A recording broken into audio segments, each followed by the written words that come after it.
Welcome.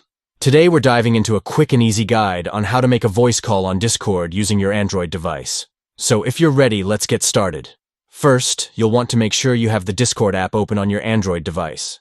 If you haven't downloaded it yet, head to the Google Play Store, install it, and log into your account. Once you're all set up, you'll see your main Discord screen.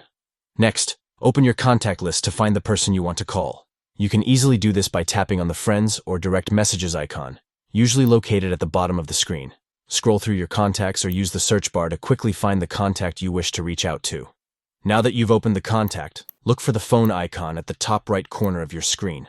Once you see it, tap on that icon to initiate the voice call. Just a moment later, you'll be connected. And that's it.